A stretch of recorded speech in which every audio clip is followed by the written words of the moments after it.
بسم اللہ الرحمن الرحیم۔ السلام علیکم۔ یہ پارٹ 8 ہے۔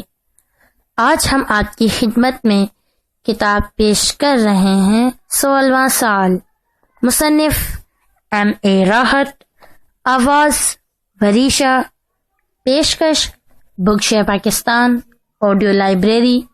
دیگر معلومات اور کتابوں کے لیے آپ ان نمبرز پر رابطہ کر سکتے ہیں: 0300291960 پہ محمد اظہر لطیف سے، یا 030022815221 پہ محمد عبداللہ صادق سے۔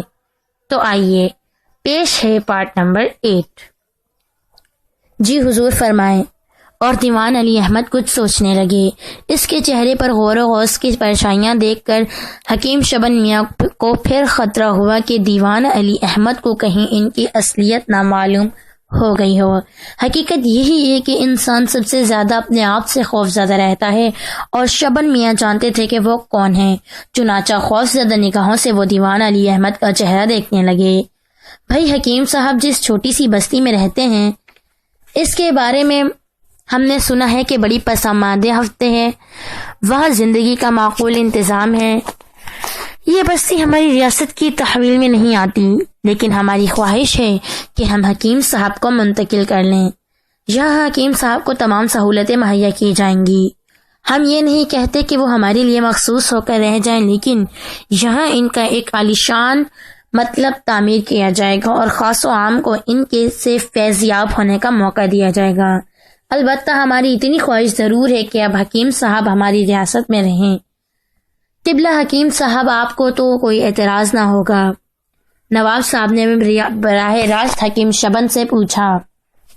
شبن میاں ممنونیت سے گردن جھکا کر بولے، جناب والا کا مرتبہ بلند ہو، اگر حضور خادم کو یہ عزت دینے پر تل ہی گئے ہیں تو خادم کی کیا مجال کہ انکار کر سکے۔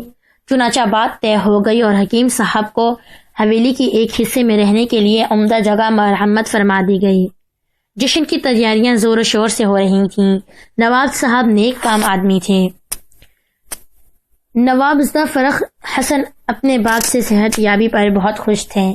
عالی شان جشن منانے کی تیاریاں ہو رہی تھیں۔ اسی دوران شبن میاں نے علی احمد سے اپنی خواہش کا اظہار کر دیا، اگر ہو سکے تو ان کی بیٹی اور بیگم کو بھی یہاں بلوایا جائے۔ ظاہر ہے وہاں پڑے پڑے وہ پریشان ہوں گے اور سوچ رہے ہوں گے کہ نہ جانے شبن میاں پر کیا گزری۔ یہ کون سی بڑی بات ہے حکیم صاحب؟ قبلہ آپ نے حکم فرما دیا ہوتا، محترم کو عزت و احترام کے ساتھ یہاں بلوایا جائے گا۔ علی احمد نے کہا، دیوان کا حکم دوسرے لوگوں تک پہنچاؤ تو کس کی مجال تھی کہ تاخیر کرتا۔ بیگم صاحبہ کے لیے 4 گھوڑوں والا رتھ نورانہ کر دو روانہ۔ حکیم صاحب کی بیوی جو بہت ہی گم گھر کے باہر نکلتی ہیں، گڑیا کے ساتھ رہ بھی بیٹھ کر نواب پور چل پڑیں۔ انہیں ابھی تک علم نہیں تھا کہ شبن میاں پر کیا بیتی۔ اتنا تو وہ جانتی تھی کہ شبن میاں نہ حکیم ہے نہ عطار، بس دکان حکمت چلا رہے ہیں۔ روٹیاں مل رہی تھی کہ گڑیا مل گئی، اور اس نے تقدیر ہی بدل کر رکھ دی۔ بہر صورت جب ریاست پہنچی اور حکیم صاحب کے ٹھاٹ باٹ دیکھے تو مسکرا پڑی۔ دیکھا، میں نہ کہتی تھی کہ جب قدرت انسان کو سرخرو کرنے پر آتی ہے تو غیبی وسائل پیدا ہو جاتے ہیں۔ ہمارے ساتھ بھی ایسا ہی ہوا ہے، تو آپ بلا وجہ ہی یہاں آتے ہوئے خوف کھا رہی تھیں۔ ارے بیگم، سچ کہوں تو جھوٹ بولنا کفر اور حقیقت سے چشم پوشی بڑا گناہ ہے۔ ہر چند کے ایک جھوٹ اب تک نبھاتے چلے آ رہے ہیں، لیکن اس سے انفرا نہ کریں گے کہ گڑیا کی وجہ سے ہمیں عزت ملی ہے۔ بیگم صاحبہ نے اس بات پر تو توجہ نہیں دی تھی جس کا حکیم صاحب نے جوش و عالم میں اعتراف کر لیا تھا۔ البتہ گڑیا کے سلسلے میں وہ بہت پرجوش تھیں کہ وہ بھی حکیم صاحب کی تائید کرنے لگیں۔ بہر صورت جشن صحت ہوا اور ریاست میں چراغاں کیا گیا۔ حکیم صاحب کو خلعت فاخذ دی گئی اور ایک چھوٹی سی جاگیر ان کے سپرد کر دی گئی، جس کے لیے ہر کارے میں مقرر کر دیے گئے تھے کہ حکیم صاحب بھلا جاگیر کے کاموں میں کہاں دلچسپی لے سکتے تھے۔ انہوں نے تو اپنی حکمت سے ہی فرصت نہ ہوگی۔ اس کے ساتھ ساتھ حکیم صاحب حویلی کے متصل ایک خوبصورت مکان میں عنایت کر دیا گیا۔ اور اب ان کی رہائش اور مطلب دونوں کا انتظام تھا۔ مطلب کے لیے جو جگہ منتخب کی گئی تھی وہ بڑی صاف و شفاف اور راستہ پہ راستہ تھی۔ نواب صاحب کی ہدایت کے مطابق اسے تمام ضروری چیزوں سے سجا دیا گیا اور حکیم صاحب تو گویا اب خاندانی حکیم بن گئے تھے۔ حکماں جو باہر سے آئے تھے شرمندگی کے عالم میں صرف اس لیے رکے ہوئے تھے کہ نواز صاحب کے جشن صحت میں شریک ہو جائیں۔ ہر چند کے ان کی دوائیاں نے نواب صاحب کو کوئی فیض نہیں پہنچایا تھا، لیکن نواب صاحب محبت تو سب سے ہی رکھتے تھے، اس لیے وہ ابھی تک قیام پذیر تھے۔ حکیم شبن میاں کے منہ پر تو ان کے لاکھ لاکھ تعریفیں ہوتی تھیں۔ انہیں حکیم الملک کہا جاتا تھا اور ان میں سے ہر ایک پیشکش کر چکا تھا کر قبلہ حکیم صاحب اسے اپنی شاگردی میں قبول فرمائیں، لیکن دل ہی دل میں وہ سارے حکیم شبن سے سخت قد رکھتے تھے اور سوچ رہے تھے کہ یہ ٹٹ پنجا اتار بلا وجہ ہی نواب صاحب کی آنکھ کا تارا بن بیٹھا ہے۔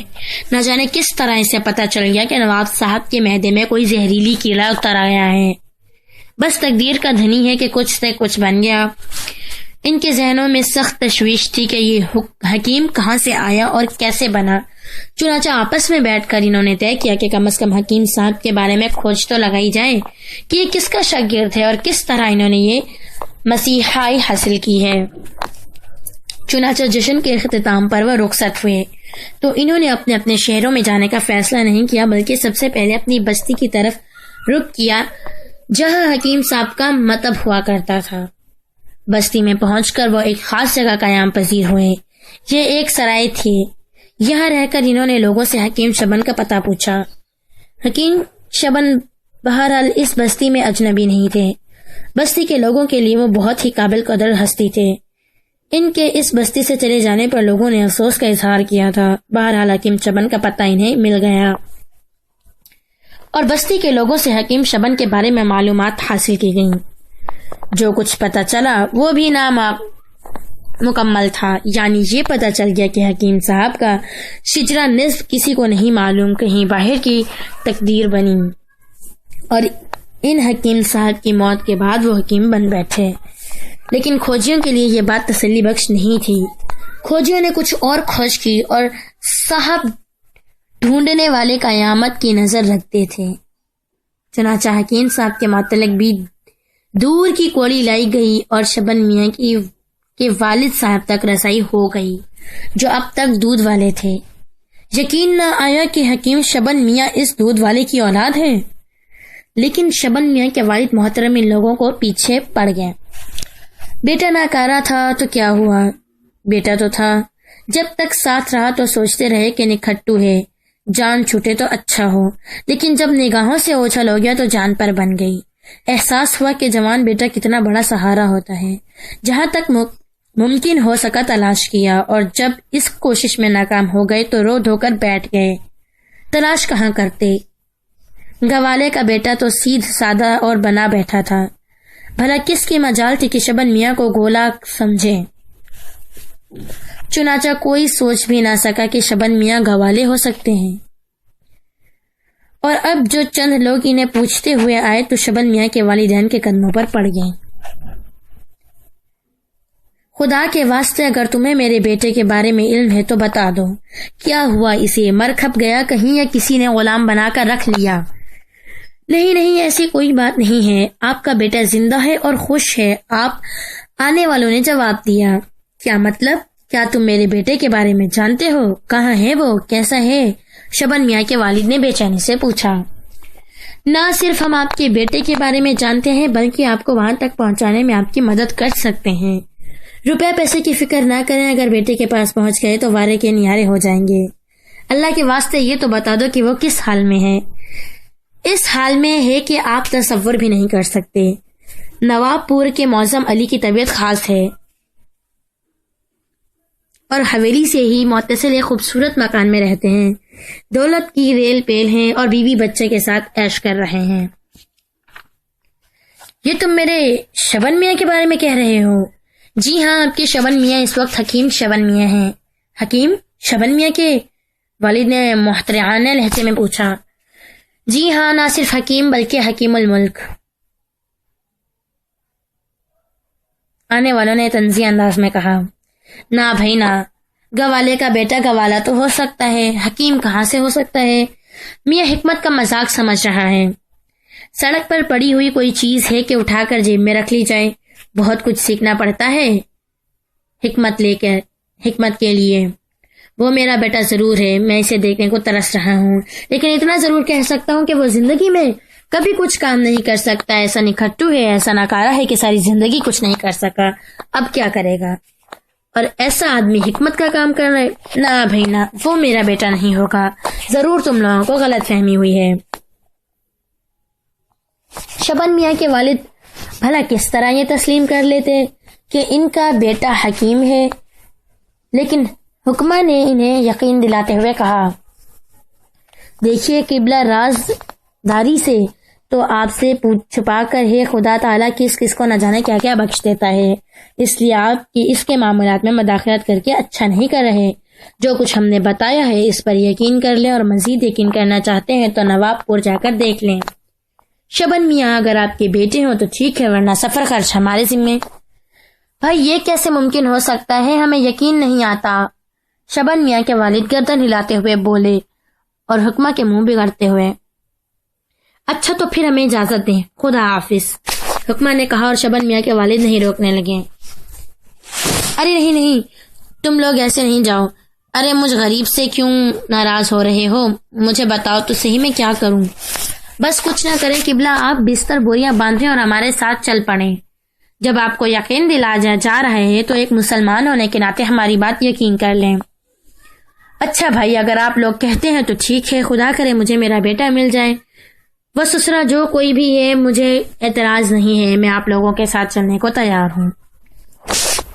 بس تو پھر آپ بیگم صاحبہ کو بھی ساتھ لے لیں، ہم آپ کو نواب پور لے چلیں۔ تمام لوگ شبن میاں کے والد کے گھر سے واپس آ گئے۔ یہ ان لوگوں کی چال تھی۔ آپس میں مصلحہ مشورے کے بعد ہی کسی ایک نے گھر کی یہ بات بتائی تھی کہ ایسا کام کیوں نہ کیا جائے کہ حکیم شبن میاں کی اصلیت بھی سامنے آ جائے اور ہم نہ پکڑے جائیں۔ خیال آیا، بہت نیک خیال ہے، دوسرے نے کہا۔ اس حکیم الملک کی اوقات سب کو پتہ چلنی چاہیے۔ گوالے کا بچہ حکیم بنا بیٹھا ہے، نواب صاحب کے منہ میں کیا چڑھ گیا، دماغ ہی نہیں ملتے، شاگرد بنانے سے انکار کر دیا۔ حالانکہ حکمت تو ایسی چیز ہے کہ اسے جتنا پھیلاؤ اس سے نسل انسانی کو اتنا ہی فائدہ ہوتا ہے۔ اگر یہی بتا دیتا ہے کہ اس کی تخشیت کیا تھی، کیسے تھی اور کیا حرج تھا، ممکن ہے ہمارے ذریعے دوسروں کو بھی فائدہ پہنچ جاتا۔ کسی اور نے ٹکڑا لگایا، بے شک میاں وہی بات ہے، چھوٹا آدمی چھوٹا دل۔ درست کہا آپ نے حکیم عظیم الودن، اگر چھوٹا نہ ہوتا تو فراخ دلی سے ہم سب کو علاج معالجے میں شامل کر لیتا اور ان انعامات میں سے حصہ دیتا جو اسے ملے ہیں۔ یقیناً ایسا کرتا اگر کسی بڑے گھر سے تعلق رکھتا۔ بھلا گوالے کی اولاد ہے، اپنی ذات سے ہٹ کر کیسے رہ سکتا ہے؟ حکمہ اپنے دل کی بڑبڑائی سے نکالتے رہے اور بالآخر مجلس مشاورت میں یہی طے کیا کہ حکیم الملک کو ذلیل کرنے کے لیے ان کے والد صاحب کو اس کے پاس لے جایا جائے، اور پھر یہ تمام لوگ فیروز خان اور ان کی اہلیہ کو نواب پور لے جانے کی تیاریاں کرنے لگے۔ مطلب زور شور سے جاری تھا۔ حکیم صاحب دن میں صرف 7 افراد دیکھتے تھے۔ ان کا تعین کر لیا تھا کہ صرف 7 افراد سے زیادہ کا علاج وہ نہیں کر سکتے۔ لوگوں نے اعتراض کیا تو نواب صاحب نے اس سلسلے میں مداخلت کی۔ ٹھیک تو کہتے ہیں شبن میاں، حکمت کوئی معمولی چیز نہیں ہے، ذہن و دل کھلنا پڑتا ہے، خون جگر ہونا پڑتا ہے، تب کہیں جا کر تشخیص مکمل ہوتی ہے۔ حکیم صاحب اگر مریضوں کی بھیڑ لگائیں گے تو صحیح دوا نہ دے سکیں گے، چنانچہ جیسا یہ کہہ رہے ہیں اس سے اختلاف نہیں کرنا چاہیے۔ اور پھر یوں بھی حکیم صاحب شاہی طبیب ہیں، کوئی ایرے غیرے نہیں ہیں۔ یہ ان پر فرض نہیں ہے کہ ہر شخص کا علاج کریں، جس کو علاج کرانا ہے کرائے، ورنہ اپنے گھر جا کر بیٹھے اور ویدوں اور عطائیوں سے اپنا علاج کرائے، دوا لے اور جہنم رسید ہو جائے۔ نواب صاحب کی شے پاک کر حکیم صاحب اور شیر ہو گئے۔ حقیقت یہی تھی کہ اب ان کے پاس کوئی کمی نہ تھی۔ جاگیروں کی آمدی آنا شروع ہو گئی اور بیگم صاحب نے سنبھال رہی تھی۔ گڑیا کو سونے میں لاد دیا گیا۔ وہ سب کی آنکھوں کا تارا تھی، لیکن یہ تارا اب آسمان پر بھی چمکنے لگا تھا۔ اس کا حسن و جمال دیکھ کر خود نواب صاحب کو حیرت ہوئی تھی۔ نواب صاحب دل ہی دل میں سوچتے تھے کہ حکیم زادی تو بڑی پروقار بچی ہے، لگتا ہے نہیں کہ ان دونوں کی بچی ہے۔ نہ باپ کی شخصیت میں نپکن تھا، نہ ماں کی شخصیت میں وہ تمکن جو اسے ملتی تھی، لیکن یہ سوچ اس کے دل میں تھی۔ ایک دو بار بچی کو دیکھا تھا اور دیکھ کر بڑے مسرور ہوتے تھے۔ حکیم صاحب کو مبارکباد بھی دیتی تھی اور کہا تھا، حکیم صاحب آپ کی یہ بچی تو کسی نواب صاحب کی بچی معلوم ہوتی ہے۔ شبن میاں مسکرا کر خاموش ہو گئے تھے، لیکن دل ہی دل میں وہ اس بات سے ڈرنے لگے تھے کہ لیجئے اب اس کے بارے میں بھی چھان بین شروع ہو گئی۔ جہاں تک اپنی ذات کا تعلق تھا وہ تو خود بھی اس سلسلے میں الجھتے ہوئے تھے کہ آخر گڑیا ہے کون، لیکن گڑیا کے ذریعے انہیں جو کچھ ملا تھا اسے دیکھتے ہوئے انہوں نے یہ چھان بین بند کر دی تھی، اور پھر بظاہر ایسی الجھن میں سامنے آئی تھی کہ وہ پریشان ہوتے، لیکن نواب صاحب کے انداز نے حکیم صاحب کو خدشات سے دوچار کر دیا۔ سوچتے رہے اور پھر دل میں ہی فیصلہ کیا کہ نواب صاحب کی دی ہوئی مراعات سے فائدہ اٹھایا جائے۔ چنانچہ ایک شام جب نواب صاحب نے انہیں بطور خاص چائے پر مدعو کیا، کچھ طبی مشورے بھی کرنے تھے، حکیم شبن میاں ان کے سامنے کھل گئے۔ نواب صاحب نے خود ہی بچے کے بارے میں سوال کر دیا۔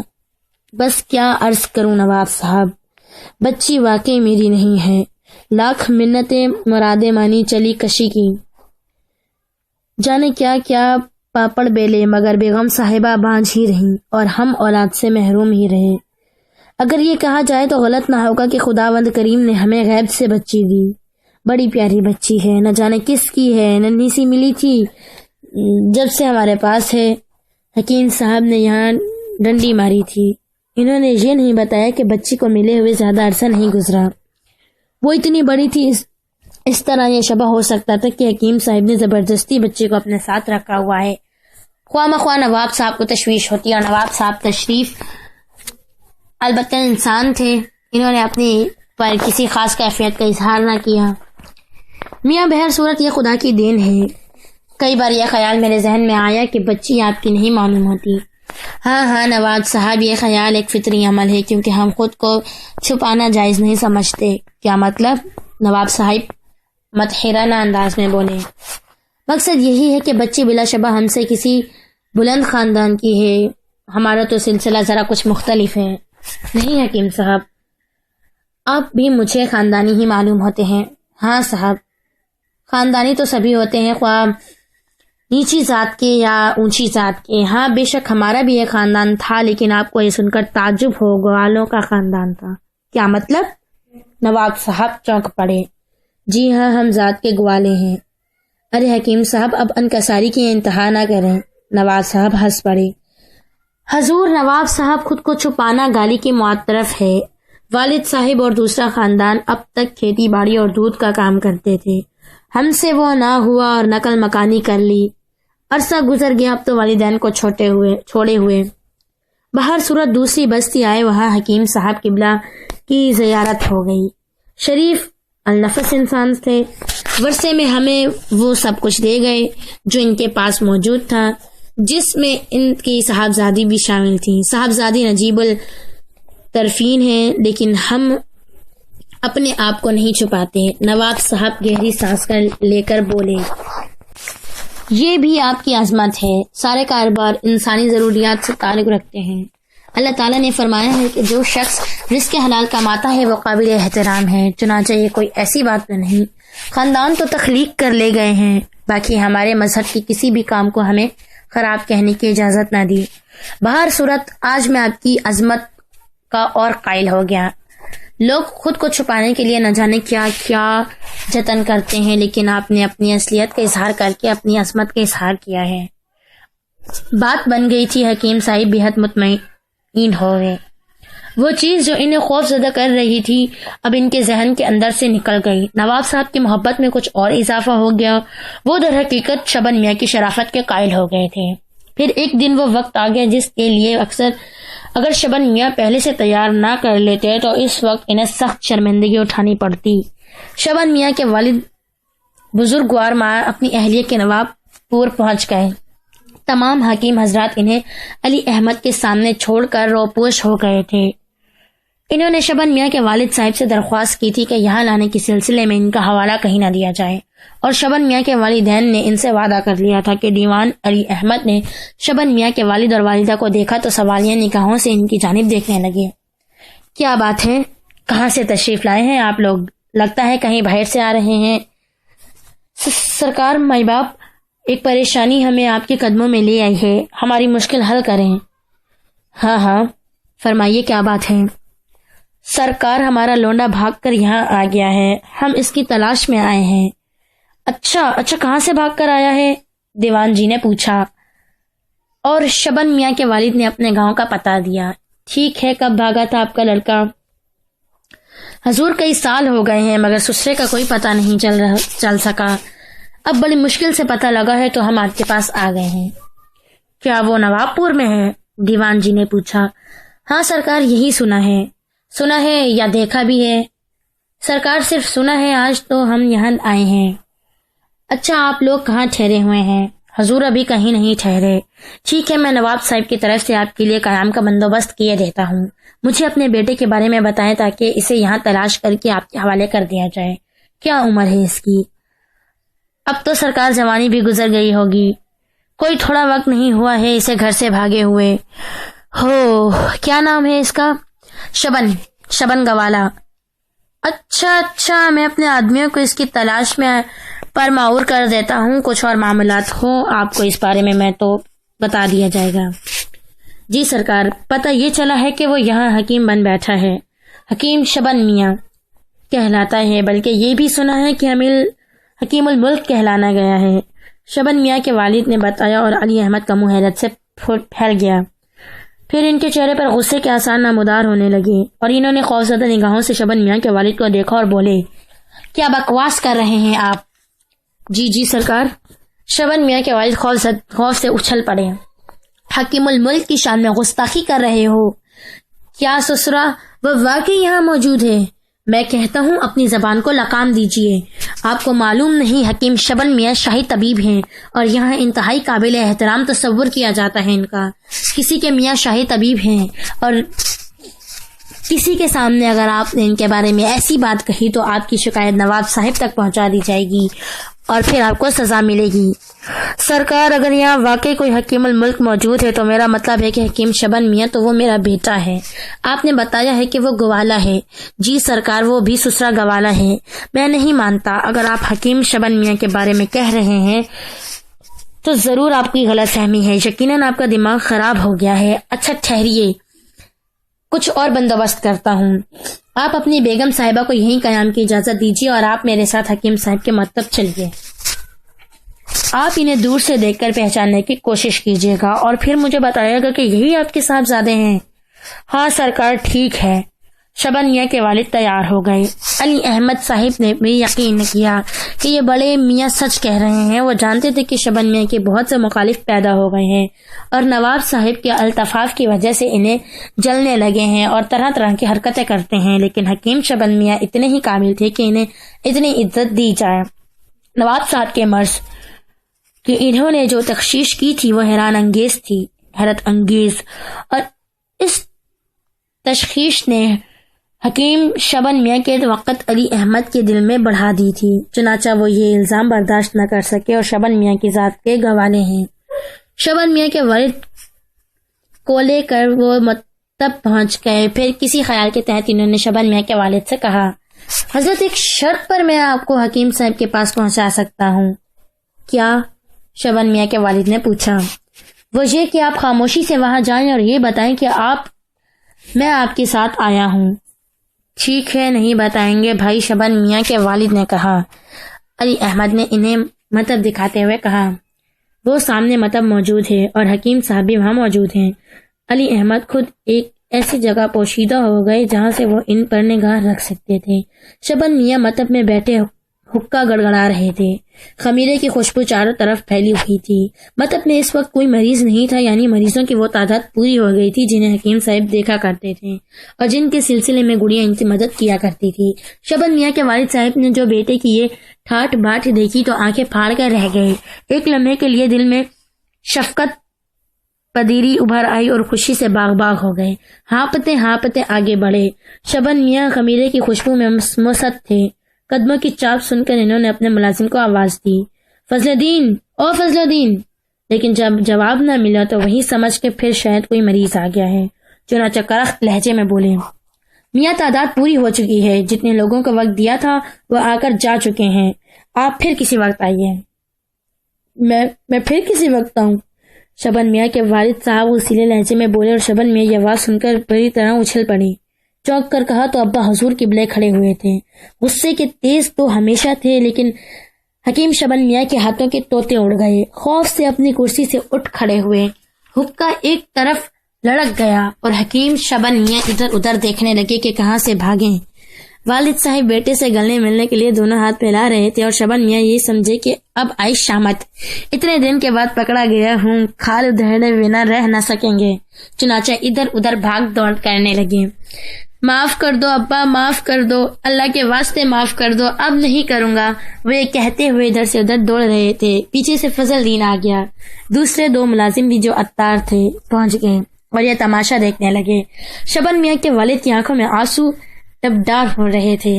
انہوں نے ایک موٹی سی گالے دیکھ کر شبن میاں کو اپنے قریب بلایا اور سینے سے لگایا۔ علی احمد یہ منظر دیکھ کر ساکت رہ گئے اور اس کا مقصد تھا کہ شبن میاں کے والد صاحب نے جو کچھ کہا تھا درست تھا۔